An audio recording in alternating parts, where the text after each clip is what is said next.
Tama na! Tama na kayong dalawa! Hindi ba kayo nahihiya? Nag-aaway kayo magkapatid? Paano kung lumabas ito sa lahat ng tao? Nakakahiya tayo. Ma, pera na ikinabuhay ni Papa. At di ba sikat tayo sa pera natin?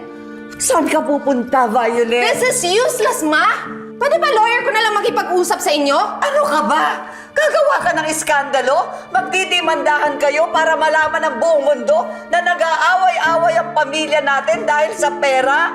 Nakakahiya! Mama, hayaan mo siya. Hindi ako mag-aaksaya ng panahon at laway dyan sa taong yan. Gusto mo magdemanda? Go ahead!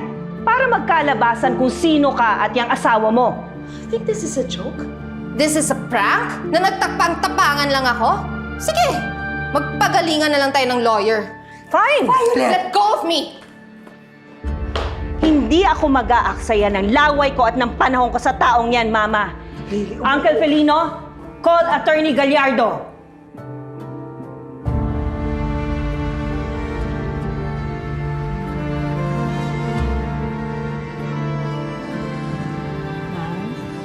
Ano yun?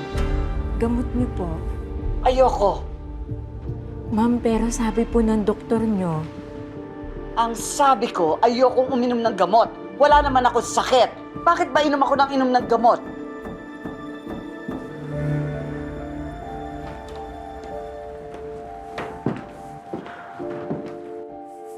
Lichim, inaaway mo na naman ang caregiver mo.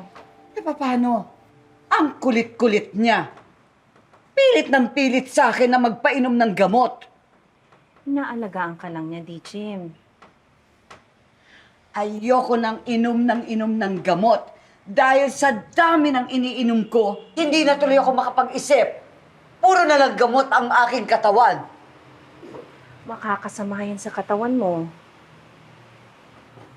Alam mo ba kung anong ikinasasama ng katawan ko? Alam mo ba kung anong papatay sa akin? Yung pag-aaway ninyong magkapatid. Lichim, naiintindihan mo naman kung bakit ko to ginagawa, hindi ba? Para din to kay Violet. Dahil kapag binigay ko agad yung pera, gagastos lang ni Julian yun para sa kampanya niya. Kilala mo naman si Violet, pagdating sa pagmamahal niya yan, nagiging tanga, di ba?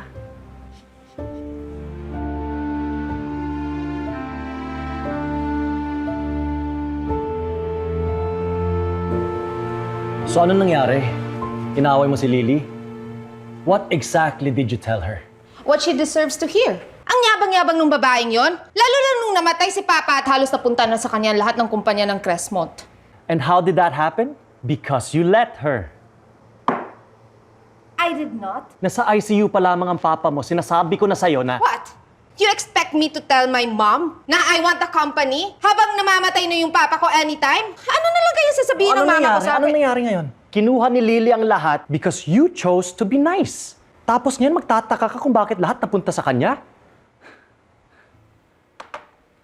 I think it's about time that you stop being nice and start fighting for what's yours. Hindi ka naman tumatakbo bilang kandidata para sa popularity contest, di ba? Paano naman ang mama?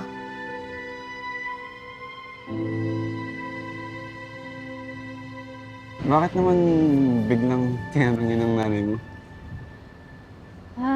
Naisip niya siguro na ang tagal na natin. Saan pa ba pupunta to? Anong sinagot mo?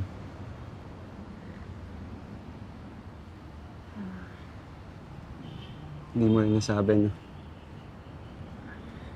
Wrong timing pa kasi. Okay.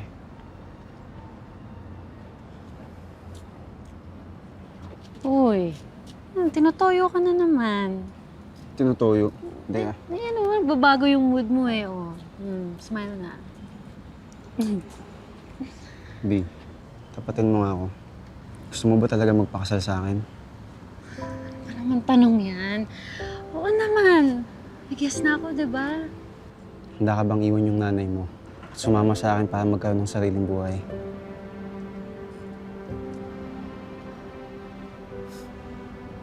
Tinanong ko pa. Eh, Dapat di mo lang sinagot na oo nung tinanong kita kung handa ka na bang pakasalan ako.